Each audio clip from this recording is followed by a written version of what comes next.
বিদ্যানিধি একাডেমিতে সকলকে জানাই স্বাগত। আজকের এই শুভক্ষণে যখন সারা দেশ উদযাপন করছে ভালোবাসা ও বিশ্বাসের রক্ষাবন্ধন, ঠিক সেই মুহূর্তে বিদ্যানিধি একাডেমি শুরু করছে তার প্রথম পাঠযাত্রা। যেমন রক্ষাসূত্র বেঁধে দেয় অটুট বন্ধন, ঠিক তেমনি জ্ঞানের সুতো বাঁধবে আমাদের প্রতিভা আর প্রজ্ঞার মিলনে। এখানে শেখা মানে শুধুমাত্র যে বইয়ের পাতা তা নয়, এখানে শেখা মানে জীবনের প্রতিটি পাতায় নতুন আলো। আমরা চাই প্রতিটি শিক্ষার্থী নিজের স্বপ্নকে চিনুক আর সেই স্বপ্ন পূরণের সাহস খুঁজে পাক। বিদ্যানিধি একাডেমির প্রতিটি পাঠ হবে জ্ঞানের, সুরক্ষার এবং সংস্কারের আলো আর এক অটুট আত্মবিশ্বাসের বন্ধন। বিদ্যানিধি একাডেমিতে সবাইকে আরেকবার স্বাগত জানাই এবং শুরু করি আজকে ভিডিও। আজকে আমরা বেশ কিছু বেসিক জেনারেল নলেজ সম্পর্কে জানবো। জেনারেল নলেজের কয়েকটা কোশ্চেন আমরা জানবো, 15খানা কোশ্চেন থাকবে। খুব বেসিক কোশ্চেন থাকবে আজকে। আশা করি তোমাদের সবার ভালো লাগবে। চলো শুরু করা যাক। মানবদেহের কোন অঙ্গকে রাসায়নিক কারখানা বলা হয়? প্রথম কোশ্চেন হচ্ছে মানবদেহের কোন অঙ্গকে রাসায়নিক কারখানা বলা হয়? আমি জানি অনেকেরই জানা উত্তরটা, আশা করি। বলছে বৃক্ক, মস্তিষ্ক, ফুসফুস নাকি যকৃৎ? কোন অঙ্গকে রাসায়নিক কারখানা বলা হয়? উত্তরটা হবে যকৃৎ। এবার যকৃৎ সম্পর্কে আহ, মানে এই যে কোশ্চেনটা রাসায়নিক কারখানা, এই কোশ্চেনটা তোমরা অনেকে উত্তর জানতে। এইবার এখানে আমাদের বিশেষত্বটা কোথায়? আমরা যকৃৎ তো উত্তর জেনে নিলাম, কিন্তু এই উত্তরটা, অর্থাৎ এই যে কোশ্চেন থেকে এমসিকিউ টাইপের চারটা অপশন দিয়ে অ্যান্সারে আসা, এটা is like a common thing. এটা যে কোনো জিকে বই থাকে। তাহলে যেটা আমরা এখন জানবো মেনলি, সেটা হচ্ছে যকৃৎ সম্পর্কে দুটো কথা। প্রতিটা কোশ্চেন আমরা এভাবে ডেসক্রিপশন ওয়াইজ আলোচনা করব। প্রথম কি বলছে? যকৃৎ মানবদেহের বৃহত্তম গ্রন্থি।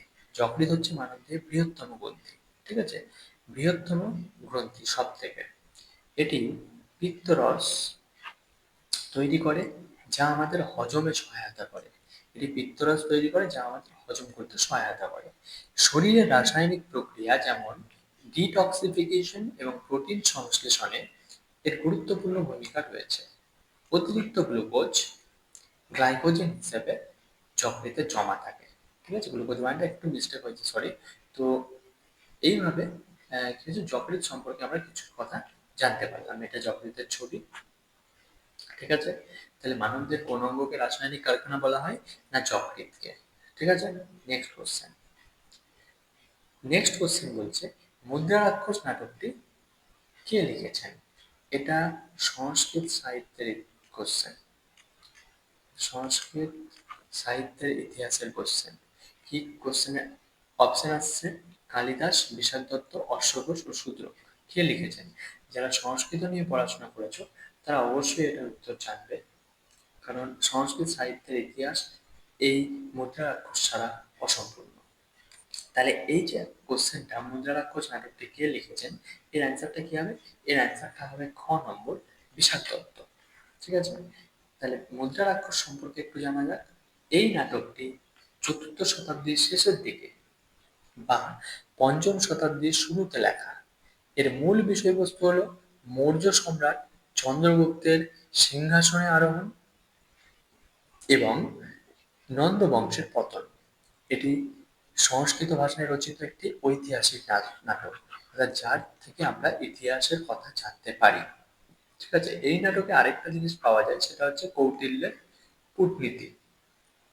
এর বিশদ বিবরণ, মানে ভালোভাবে এর বিবরণ দেওয়া আছে। কৌটিল্যের অর্থশাস্ত্র সম্পর্কে আমরা সবাই জানি, তো সেই কৌটিল্যেরই কূটনীতির একটি বিশদ বিবরণ পাওয়া যায় এই মুদ্রা রাক্ষস নাটকটিতে, যা সংস্কৃতে যাকে মুদ্রা রাক্ষসম বলা হয়। ঠিক আছে, তাহলে চলে যাই আবার আমরা নেক্সট কোশ্চেনে। ভিডিওটা একটু লং হবে, কারণ যে প্রতিটা কোশ্চেনের নিয়ে আমরা বিশদে আলোচনা করব এবং গভীর থেকে মানে যতটা পারি আমরা জানার চেষ্টা করব যে ওই কোশ্চেনের যে অ্যান্সারটা তার মধ্যে কি কি লুকিয়ে রয়েছে। এতে করে আমাদের যেটা সুবিধা হবে সেটা হচ্ছে, আমরা জেনারেলি যখন একটা কোশ্চেন পড়ছি, তার মানে শুধুমাত্র আমরা সেখানে একটা কোশ্চেনেরই অ্যান্সার জানতে পারছি।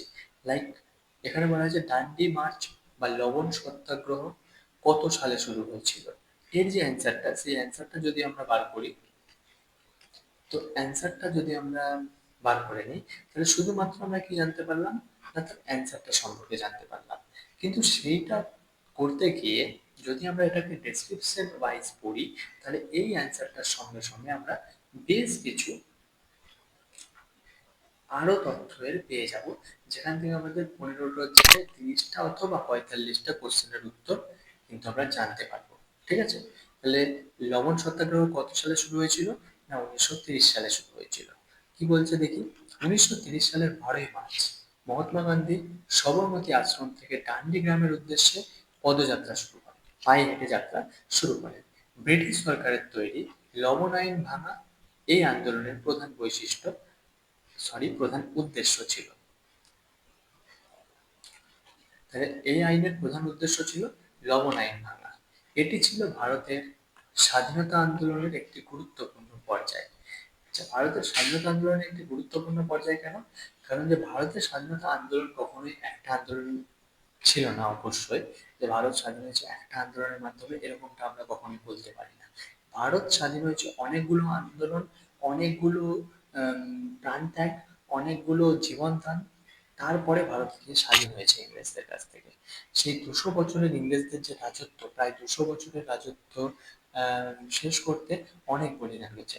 আমরা কখনোই বলতে পারি না যে শুধুমাত্র নেতাজি উম, সুভাষচন্দ্র বোস, অথবা শুধুমাত্র মহাত্মা গান্ধী, অথবা শুধুমাত্র বিনয় বাদল দীনেশ, এরকম একজনের ইন্ডিভিজুয়াল নাম আমরা বলতে কখনোই পারি না যে উনি ভারত স্বাধীন করিয়েছেন।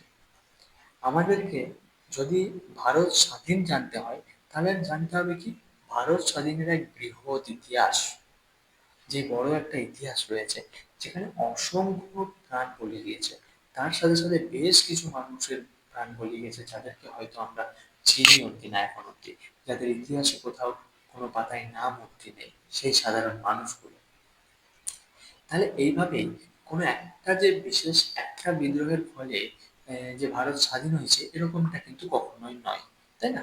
তাহলে এইরকম কি বলছে, এটি ছিল ভারতের স্বাধীনতা আন্দোলনের একটি গুরুত্বপূর্ণ পর্যায়। ভারত যে স্বাধীন হয়েছে তার একটি গুরুত্বপূর্ণ পর্যায় ছিল এটা। ঠিক আছে? এই পদযাত্রায় 78 জন স্বেচ্ছাসেবক গান্ধীজির সঙ্গ দিয়েছিলেন। 78 জন স্বেচ্ছাসেবক, 78, 78 জন স্বেচ্ছাসেবক গান্ধীজির সঙ্গ দিয়েছিলেন। ঠিক আছে? চলো তাহলে নেক্সট কোশ্চেনে যাওয়া যাক। এই সেই পদযাত্রার একটি ছবি। তারপরে বলছে, ভারতের কোন শহরকে পিঙ্ক সিটি বলা হয়? আমি জানি যতজন ভিউয়ার্স আছে তাদের মধ্যে প্রায় প্রত্যেকেই এই উত্তরটা জানে যে ভারতের কোন শহরকে পিঙ্ক সিটি বলা হয়। কোন শহরকে? অপশন বলছে উদয়পুর, জয়পুর, নাকি বিকানের, নাকি যোধপুর। তাহলে এটা উত্তরটা আমরা সবাই জানি, উত্তর হবে জয়পুর। তাহলে ভারতের জয়পুরকে পিঙ্ক সিটি বলা হয়। আচ্ছা, জয়পুর কোথায় অবস্থিত? কেউ পারবে? জয়পুর হচ্ছে রাজস্থানে অবস্থিত, তাই তো?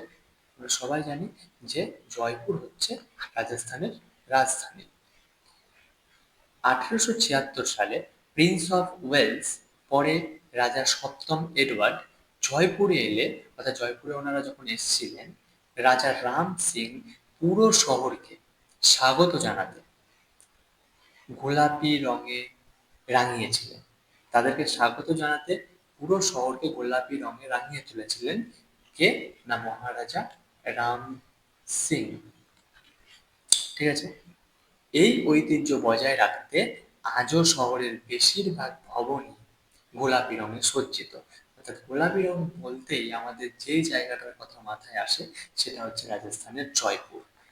সেই কারণে রাজস্থান রয়্যালস অথবা যে আইপিএল টিম, সেই আইপিএল টিমের জার্সির রং হচ্ছে গোলাপি, সেটা আমরা সবাই জানি। তারপরে কি বলছে, এটি হাওয়া মহল এবং জল মহলের মতো স্থাপত্যের জন্য বিখ্যাত। ঠিক আছে? এটি হাওয়া মহল এবং জল মহলের মতো স্থাপত্যের জন্য বিখ্যাত। চলো নেক্সট কোশ্চেনে যাওয়া যাক। পরের কোশ্চেন কি বলছে, না সংবিধানের কোন ধারা অনুযায়ী রাষ্ট্রপতি সুপ্রিম কোর্টের প্রধান বিচারপতির পরামর্শ নিতে পারেন? সংবিধানের কোন ধারা অনুযায়ী রাষ্ট্রপতি সুপ্রিম কোর্টের প্রধান বিচারপতির পরামর্শ নিতে পারেন? অনেকগুলো অপশন রয়েছে, চারটা। যারা জানো তারা অবশ্যই বলতে পারবে। আমি জানি যারা পল সায়েন্স নিয়ে বা পলিটি নিয়ে পড়াশোনা করেছো, অথবা অনেক দিন ধরে কম্পিটিটিভ লাইফে রাষ্ট্রবিজ্ঞান পড়ছো, তারা এটার উত্তর অবশ্যই জানবে। তো এটার উত্তরটা যেটা হবে সেটা হচ্ছে নম্বর, ধারা 143। ধারা 143 অনুযায়ী রাষ্ট্রপতি যদি কোনো সমস্যায় পড়েন, তাহলে সুপ্রিম কোর্টের কাছ থেকে বা সুপ্রিম কোর্টের প্রধান বিচারপতির কাছ থেকে তিনি পরামর্শ নিতে পারেন। কি বলছে না, এই ধারা রাষ্ট্রপতিকে বিভিন্ন গুরুত্বপূর্ণ বিষয়ে অর্থাৎ জনগুরুত্বপূর্ণ বিষয়ে সুপ্রিম কোর্টের পরামর্শ গ্রহণের ক্ষমতা দেয়। এই পরামর্শ গ্রহণ করা বা না করা রাষ্ট্রপতির ঐচ্ছিক। তিনি পরামর্শ গ্রহণ করবেন কি করবেন না সেটা রাষ্ট্রপতির একান্তই নিজস্ব ব্যাপার। ঠিক আছে, এটা একান্তই রাষ্ট্রপতির নিজস্ব ব্যাপার। এখানে কোনো রকমের কোনো বাধ্যবাধকতা নেই যে রাষ্ট্রপতিকে পরামর্শ নিতেই হবে। নেক্সট বলছে কি, সুপ্রিম কোর্ট কোনো বিষয়ে পরামর্শ দিতে অস্বীকার করতে পারে। সুপ্রিম কোর্টের যদি মনে হয় যে কোনো বিষয়ে ওনারা পরামর্শ দেবেন না, তাহলে সেটা একান্তই তাদের নিজস্ব ব্যাপার, ওনারা এ বিষয়ে অস্বীকার করতে পারেন। বর্তমানে এই ধারাটি বিভিন্ন জটিল আইনি বিষয়ে সরকারের পথপ্রদর্শক হিসেবে কাজ করে। অর্থাৎ সরকার যখন জটিল কোনো আইনি সমস্যায় পড়ে, তখন এই ধারাটা তাদেরকে সেই সমস্যা থেকে বের করে আনতে সাহায্য করে। ঠিক আছে, কত নম্বর ধারা না, ধারা 143। চলো নেক্সটে চলে যাই আমরা। নেক্সট কোশ্চেন বলছে, ইন্ডিয়ান ন্যাশনাল কংগ্রেসের প্রথম সভাপতি কে ছিলেন? ইন্ডিয়ান ন্যাশনাল কংগ্রেস এর প্রথম সভাপতি কে ছিলেন? কে ছিলেন? অপশন বলছে দাদাভাই নওরোজি, উমেশ চন্দ্র বন্দ্যোপাধ্যায়, সুরেন্দ্রনাথ বন্দ্যোপাধ্যায় নাকি অ্যানি বেসেন্ট। কে ছিলেন ইন্ডিয়ান ন্যাশনাল কংগ্রেসের প্রথম সভাপতি? অ্যান্সারটা অনেকেই জানো, অথবা যারা জানো না তারা দেখে নাও। উমেশ চন্দ্র বন্দ্যোপাধ্যায় ছিলেন ইন্ডিয়ান ন্যাশনাল কংগ্রেসের প্রথম সভাপতি। তাহলে 1885 সালে বোম্বেতে, যেটা বর্তমান আমরা জানি মুম্বাই, ইন্ডিয়ান ন্যাশনাল কংগ্রেসের প্রথম অধিবেশন অনুষ্ঠিত হয়। এর প্রতিষ্ঠাতা ছিলেন অ্যালান অ্যাক্টাভিন ইয়ুং, যাকে সংক্ষেপে AO ইয়ুং নামেও ডাকা হয়, বা বলতে পারেন সরি, AO ইয়ুং নামেও তিনি প্রচলিত ছিলেন। একজন অবসরপ্রাপ্ত ব্রিটিশ সিভিল সার্ভেন্ট ছিলেন তিনি। একজন অবসরপ্রাপ্ত ব্রিটিশ সিভিল সার্ভেন্ট। প্রথম অধিবেশনে মোট 72 জন প্রতিনিধি যোগ দিয়েছিলেন। কত? 72। প্রথম অধিবেশনে মোট 72 জন প্রতিনিধি যোগ দিয়েছিলেন। এই সংগঠনটি ভারতের স্বাধীনতা আন্দোলনের অন্যতম প্রধান স্তম্ভ ছিল। এই যে সংগঠন ইন্ডিয়ান ন্যাশনাল কংগ্রেস, এটা ছিল ভারতের স্বাধীনতা আন্দোলনের অন্যতম প্রধান স্তম্ভ। কারণ এই সেই সংগঠন, যেই সংগঠনে নেতাজি সুভাষচন্দ্র বোস থেকে শুরু করে মহাত্মা গান্ধী সবাই ছিলেন, চরমপন্থী থেকে নরমপন্থী সবাই একসঙ্গে এই ইন্ডিয়ান ন্যাশনাল কংগ্রেসের সদস্য ছিলেন। তার জন্য এই যে এই ইন্ডিয়ান ন্যাশনাল কংগ্রেস, এটা ভারতের স্বাধীনতা আন্দোলনের এক অন্যতম প্রধান স্তম্ভ ছিল। ইনি হচ্ছেন উমেশ চন্দ্র বন্দ্যোপাধ্যায়। নেক্সট কোশ্চেনে যাওয়া যাক। Father of Indian space programme কাকে বলা হয়? Father of Indian space programme কাকে বলা হয়? অপশন আছে এপিজে আব্দুল কালাম, আব্দুল কালামটা একটু মিস্টেক রয়েছে, বিক্রম সারাভাই, সতীশ ধাওয়ান নাকি হোমি জাহাঙ্গীর ভাবা। কে? এই কোশ্চেনটার উত্তর অনেকেই জানো, অথবা অনেকেরই এই কোশ্চেনটার উত্তর অজানা থাকতে পারে। এই কোশ্চেনটার উত্তর হবে বিক্রম সারাভাই। এই কোশ্চেনটার উত্তর হবে খ, বিক্রম সারাভাই। ঠিক আছে, অনেকে এটা এপিজে আব্দুল কালাম বলে ভুল করে থাকে অনেকে, অনেক সময়। আচ্ছা, তিনি বিক্রম সারাভাই সম্পর্কে একটু জেনে নেওয়া যাক। বিক্রম সারাভাই কে ছিলেন? তিনি ইন্ডিয়ান স্পেস রিসার্চ অর্গানাইজেশন অর্থাৎ ইসরো এর প্রতিষ্ঠাতা ছিলেন। তার প্রচেষ্টায় ভারতের মহাকাশ গবেষণা একটি প্রাতিষ্ঠানিক রূপ পায়। ঠিক আছে, মহাকাশ গবেষণাটা উনি এটাকে একটি বিশেষ রূপ দিয়েছিলেন। তিনি পদার্থবিদ্যা এবং জ্যোতির্বিজ্ঞানের ক্ষেত্রেও গুরুত্বপূর্ণ অবদান রেখেছেন। ভারতের প্রথম উপগ্রহ আর্যভট্ট উৎক্ষেপণের পেছনেও তার অবদান অনস্বীকার্য। বোঝা গেল? আর্যভট্ট ভারতের যে প্রথম যে উপগ্রহ, সেই উপগ্রহ উৎক্ষেপণের পেছনেও এই বিক্রম সারাভাই বলে যে লোকটা, এনার বিশেষ অবদান রয়েছে। ঠিক আছে, নেক্সট কোশ্চেনে যাওয়া যাক। সার্ভেন্ট অফ ইন্ডিয়া সোসাইটি কে প্রতিষ্ঠা করেন? সার্ভেন্ট অফ ইন্ডিয়া সোসাইটি কে প্রতিষ্ঠা করেন? মহাত্মা গান্ধী, গোখলে, লালা লাজপত রায় নাকি বাল গঙ্গাধর তিলক? চলো জেনে নেওয়া যাক উত্তরটা কি হবে। উত্তরটা হবে গোখলে, যার পুরো নাম হচ্ছে গোপাল কৃষ্ণ গোখলে। ঠিক আছে, গোপাল কৃষ্ণ গোখলে। 1905 সালে পুনেতে এই সংস্থাটি প্রতিষ্ঠিত হয়। কোনটি? Servants of India society. এর মূল লক্ষ্য ছিল নিঃস্বার্থভাবে দেশের সেবা করার জন্য ভারতীয়দের প্রশিক্ষণ দেওয়া। নিঃস্বার্থভাবে যেন মানুষ বা কোনো যে কেউ ভারতবর্ষের সেবা করতে পারে, তার জন্য প্রশিক্ষণ দেওয়াই ছিল এই সোসাইটির মেন উদ্দেশ্য, যেটা বর্তমানে একেবারেই প্রায় বিলুপ্তের পথে চলে গিয়েছে, যে কেউ নিঃস্বার্থভাবে দেশের সেবা আর করতে চায় না। তবে আমাদের দেশের সেবা করার জন্য বেশ কিছু মানুষ সারা দিন সারা রাত বর্ডারের কাছে দাঁড়িয়ে থাকছে, যার জন্য আমরা শান্তিতে ঘুমোতে পারছি। সেই কারণে অবশ্যই বলা যেতেই পারে তারা অনেক সুখের চাকরি ছেড়ে দিয়ে খুব কষ্ট করে শুধুমাত্র আমাদের জন্য সেই বর্ডারে দাঁড়িয়ে রয়েছে। তাই নিঃস্বার্থ দেশের প্রতি ভালোবাসাটা এখনো অবশ্যই কোথাও না কোথাও বেঁচে রয়েছে। চলো নেক্সট কি বলছে? রাজনৈতিক, সামাজিক এবং শিক্ষার ক্ষেত্রে উন্নয়নের জন্য এটি কাজ করত। কোনটি? আমরা কিন্তু সার্ভেন্টস অফ ইন্ডিয়া সোসাইটি এর কথা বলছি। গোখলে ছিলেন মহাত্মা গান্ধীর রাজনৈতিক গুরু। এই যে গোপাল কৃষ্ণ গোখলে, ইনি ছিলেন মহাত্মা গান্ধীর রাজনৈতিক গুরু। মহাত্মা গান্ধীকে রাজনৈতিক সম্পর্কে বিভিন্ন কথা তিনি জানাতেন। নেক্সট বলছে কোন হরমোনকে লড়াই ও উড়ান হরমোন বলা হয়? এই কোশ্চেনটা খুব মজার একটা কোশ্চেন, যে ফাইট অর ফ্লাইট এই কথা দুটো, একটা হচ্ছে ফাইট, আরেকটা হচ্ছে ফ্লাইট। দুটোই কিছুটা একই ধরনের কথা। তো এই ফাইট মানে হচ্ছে লড়াই, আর ফ্লাইট মানে হচ্ছে উড়ান। বোঝা গেল? তাহলে কোন হরমোনকে বলা হয় এইগুলোর মধ্যে? ইনসুলিন নাকি থাইরক্সিন নাকি অ্যাড্রিনালিন নাকি ইস্ট্রোজেন? আচ্ছা, এটা যদি কারো জানা থাকে তাহলে তো বুঝতেই পারছো অ্যান্সার কি হবে। আর যদি না জানা থাকে তাহলে অ্যান্সারটা জেনে নেওয়া যাক। অ্যান্সার হচ্ছে অ্যাড্রিনালিন। অ্যাড্রিনালিনকে লড়াই এবং উড়ান হরমোন বলা হয়। এটি অ্যাড্রিনাল গ্রন্থি থেকে নিঃসৃত হয়। ভয়, রাগ বা উত্তেজনার মতো পরিস্থিতিতে শরীরকে দ্রুত প্রতিক্রিয়া জানাতে এটি সাহায্য করে।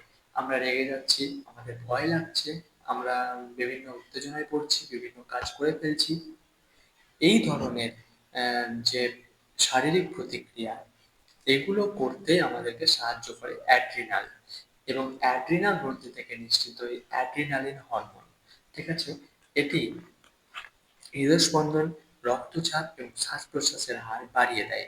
যেরকম আমাদের কি হয়, রাগ হলে কি হয় আমাদের আহ, মাথায় মানে এরকম কিছু একটা হয় যেটা আমাদেরকে মানে খুব উত্তেজিত করে দেয়। আমরা তখন মানে যার উপর রাগ উঠছে তাকে হয়তো মারধর করি অথবা বকাবকি করি, যার ফলে আমরা কি করি, হাঁপিয়ে যাই অনেক সময়, খেয়াল করবে।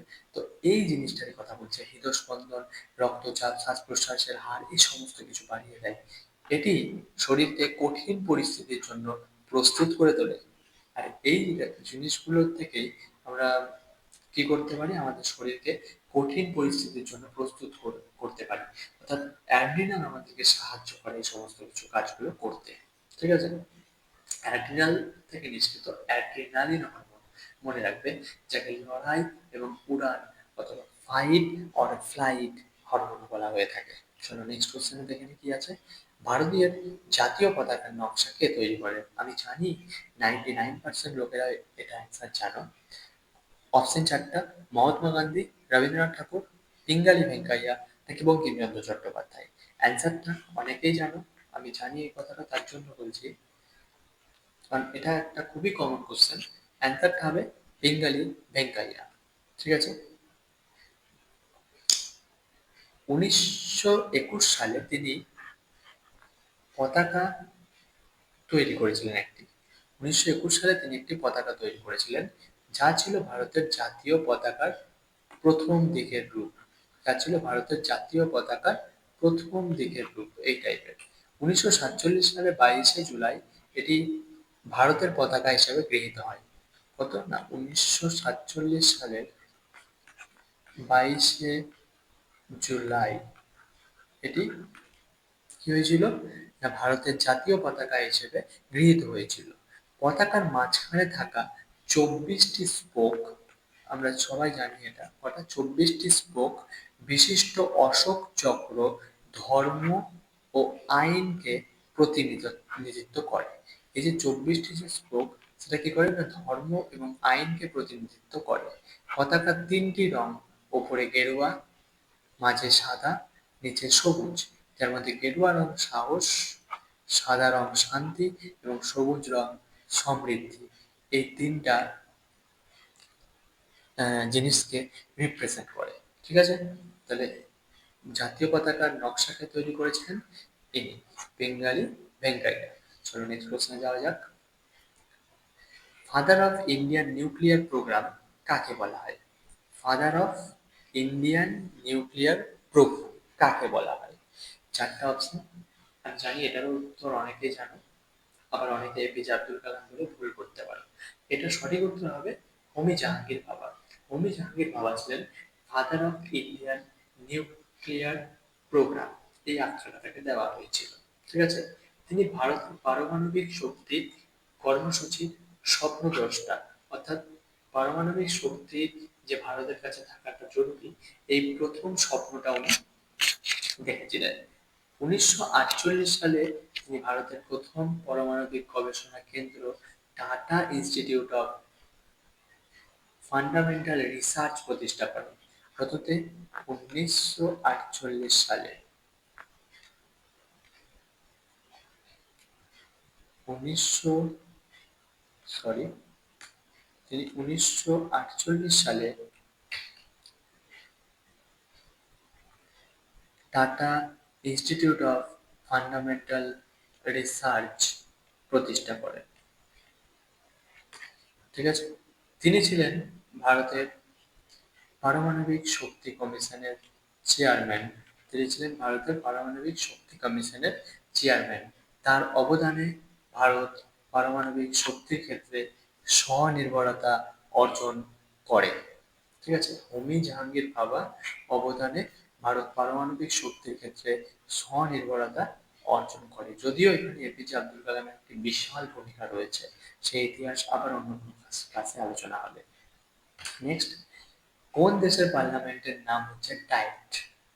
হ্যাঁ, এটা সেই ডায়েট নয় যেটা আমরা মেনটেন করি, সরি, এটা অনেকে মেনটেন করে। তো কোন দেশের পার্লামেন্টের নাম ডায়েট? চলো জেনে নেওয়া যাক। রাশিয়া, জাপান, নাকি চীন, নাকি কোরিয়া? দক্ষিণ কোরিয়া। আচ্ছা, খুব জানা একটা দেশের নাম, অবশ্যই একটা খুবই জানা দেশের নাম, যে দেশের পার্লামেন্টের নাম হচ্ছে ডায়েট। কি সেই দেশের নাম? না জাপান। জাপানের পার্লামেন্টের নাম হচ্ছে ডায়েট। ঠিক আছে, জাপানের পার্লামেন্টের নাম হচ্ছে ডায়েট। জাপানের পার্লামেন্টে দুটি কক্ষ রয়েছে, হাউস অফ রিপ্রেজেন্টেটিভস নিচের কক্ষ, হাউস অফ কাউন্সিলর্স যা হচ্ছে ওপরের কক্ষ। এটি জাপানের আইন প্রণয়নকারী সর্বোচ্চ সংস্থা। ডায়েটের সদস্যরা ভোটাধিকারের মাধ্যমে নির্বাচিত হন। জাপানের সংবিধান অনুযায়ী ডায়েটই রাষ্ট্রের একমাত্র আইন প্রণয়নকারী সংস্থা। ঠিক আছে, এই ডায়েটই হচ্ছে, এটা হচ্ছে ডায়েটের ছবি, ডায়েটই হচ্ছে ভারতের সংবিধান অনুযায়ী, জাপানের সংবিধান অনুযায়ী রাষ্ট্রের একমাত্র আইন প্রণয়নকারী সংস্থা। মাথায় রাখবে, খুব ইম্পর্টেন্ট কোশ্চেন। চলো নেক্সট কোশ্চেনে যাওয়া যাক। কোন ধাতুকে কুইক সিলভার বলা হয়? ছবি তোমরা অনেকে দেখে হয়তো চিনেই নিয়েছো যে পারদকে বলা হয় কুইক সিলভার। পারদ হচ্ছে, পারদের আরেক নাম হচ্ছে কুইক সিলভার। ঠিক আছে, কেন বলা হয়? পারদ একমাত্র ধাতু যা সাধারণ তাপমাত্রায় তরল অবস্থায় থাকে। পারদ হচ্ছে একমাত্র ধাতু যা সাধারণ অবস্থায় থাকে তরল। এর ইংরেজি নাম হচ্ছে মার্কারি, যা রোমান দেবদূতের নামানুসারে করা হয়েছে বা রাখা হয়েছে। এর ইংরেজি নাম হচ্ছে মার্কারি, যা রোমান দেবদূতের নাম অনুসারে রাখা হয়েছে। থার্মোমিটার, ব্যারোমিটার এবং ম্যানোমিটারের মতো যন্ত্রে এটি ব্যবহার করা হয়। ঠিক আছে? থার্মোমিটার, ব্যারোমিটার, ম্যানোমিটারের মতন যন্ত্রে এটি ব্যবহার করা হয়। এটা মাথায় রাখতে হবে। পারদ হচ্ছে অত্যন্ত বিষাক্ত একটি পদার্থ। ঠিক আছে? পারদ হচ্ছে অত্যন্ত বিষাক্ত একটি পদার্থ বা ধাতু। পারদ একটি অত্যন্ত বিষাক্ত ধাতু, যা থার্মোমিটার, ব্যারোমিটার এবং ম্যানোমিটারের মতো যন্ত্রে ব্যবহার করা হয়। চলো নেক্সট কোশ্চেনে যাওয়া যাক। নেক্সট কোশ্চেন হচ্ছে, ভারতের সংবিধানের কোন অংশে নাগরিকত্ব অথবা বলা যায় সিটিজেনশিপ সম্পর্কিত বিধান রয়েছে? অংশ 2 নাকি অংশ 3 নাকি 4 নাকি 5? এটাও যারা রাষ্ট্রবিজ্ঞান নিয়ে পড়েছো অথবা ল নিয়ে পড়েছো তারা অবশ্যই জানবে এটারও অ্যান্সার। তাহলে সেই অংশটা হচ্ছে অংশ 2 অথবা বলতে পারো পার্ট 2। ঠিক আছে? কি বলছে?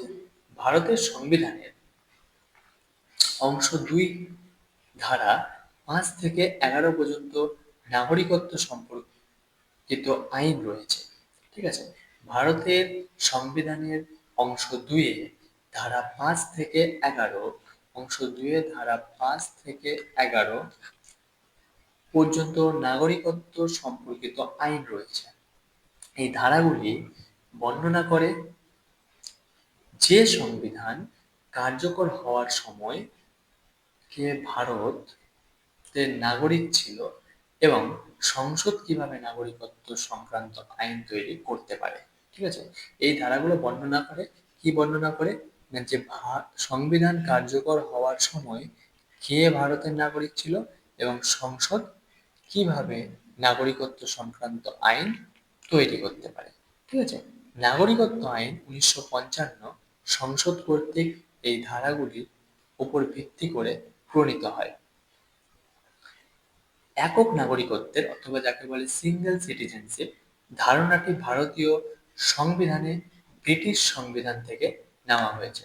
ঠিক আছে? এই যে এই কথাটা, যে সিঙ্গেল সিটিজেনশিপ, এই কথাটা এসছে কোথা থেকে?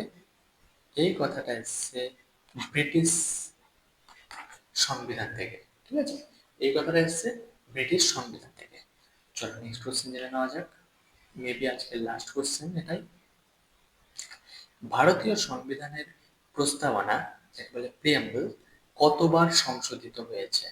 ভারতীয় সংবিধানের তো বিভিন্ন জিনিস বারবার সংশোধিত হয়েছে, অনেকবার সংশোধিত হয়েছে, সেটা আমরা জানি। যদি কেউ জেনে থাকো যে কতবার ভারতীয় সংবিধান আজ অব্দি সংশোধিত হয়েছে, তাহলে কমেন্টে লিখতে পারো। ভারতের সংবিধানের যে প্রিয়াম্বল সেটা কতবার সংশোধিত হয়েছে? অনেকের হয়তো জানা আছে উত্তরটা, তাও উত্তরটা একটু জানিয়ে রাখি, যে উত্তরটা হচ্ছে মাত্র একবার। ভারতের সংবিধানের প্রস্তাবনা মাত্র একবারই সংশোধন করা হয়েছে। ঠিক আছে? কি বলছে একটু জেনে নিই। 1976 সালে 42তম সংবিধান সংশোধনী আইন দ্বারা এটি সংশোধিত হয়েছিল। 1976 সালে প্রথমবারের জন্য কত না 42তম সংবিধান সংশোধনী আইন দ্বারা এটি সংশোধন করা হয়েছিল।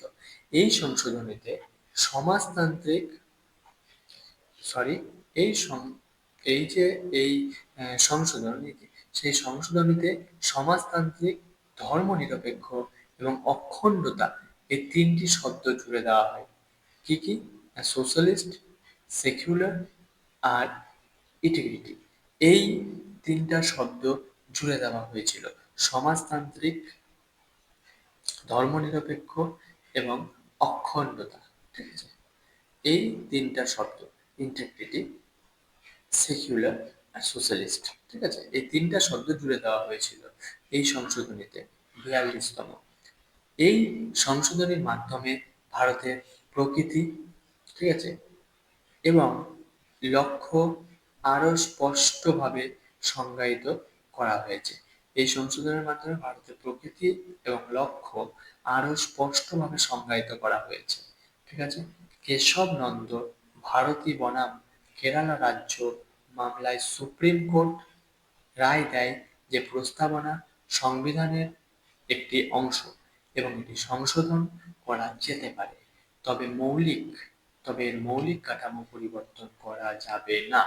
অর্থাৎ এই সংবিধানের যে প্রস্তাবনা, এটাও সংশোধন করা যেতে পারে, যেহেতু এটি একটি সংবিধানের অংশ বলে। কিন্তু এর যে মৌলিক কাঠামো রয়েছে, এই মৌলিক কাঠামো কখনোই পরিবর্তন করা যাবে না। এই সংবিধান প্রস্তাবনার যে একটি মৌলিক কাঠামো রয়েছে, সেটা ঠিক সেইভাবেই রাখতে হবে।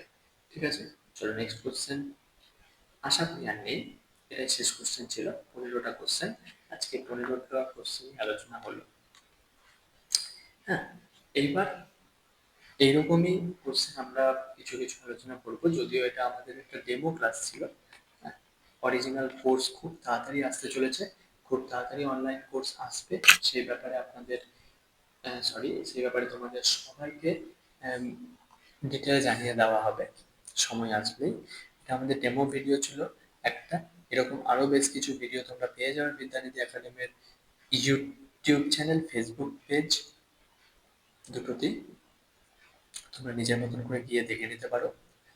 আর তার সাথেই বলবো যে আজকের কোশ্চেনগুলো হয়তো বা মনে হলো খুবই সহজ, কারণ যে একেবারেই বেসিক কোশ্চেন তুলে নেওয়া হয়েছে 15খানা, তো মনে হতে পারে যে খুবই সহজ কোশ্চেন। কিন্তু এটা কথা অবশ্যই মাথায় রাখবে, এটা শুধুমাত্র আমাদের শুরু, যার জন্যে আজকের কোশ্চেনগুলো খুব সহজ রাখা হয়েছে। আগামীতে যতটা পারবো আমরা ইমপ্রুভ করব, এবং তোমাদের সকলকে নিজেদের ইমপ্রুভ করতে সাহায্য করব। কারণ আমাদের ট্যাগলাইন হচ্ছে ওয়ের প্রতিভা মিটস প্রজ্ঞান। আমাদের ট্যাগলাইন ওয়ের প্রতিভা মিটস প্রজ্ঞান। তাহলে বোঝা গেল, এখানে তোমাদের যে প্রতিভা, সেই প্রতিভাকে আমরা কাজে লাগাবো অবশ্যই, কারণ প্রতিভা ছাড়া কখনোই সাফল্য সম্ভব নয়। আর সফল আমাদের সবাইকে হতেই হবে। সঙ্গে থাকো, জুড়ে থাকো সবাই বিদ্যানিধি একাডেমির সঙ্গে। ধন্যবাদ। আজকের ভিডিওটি এখানেই শেষ হচ্ছে। জানি হয়তোবা 9 তারিখে ভিডিওটি পোস্ট হচ্ছে না, 10 তারিখেই পোস্ট হচ্ছে, তবে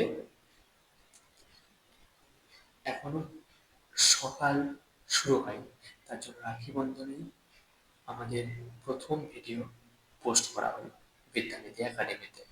সঙ্গে থাকো সবাই, জুড়ে থাকো এরকম আরো অনেক কিছু জানার জন্য। সবে শুধু অনেক কিছু জানার আছে। ঠিক আছে, ধন্যবাদ।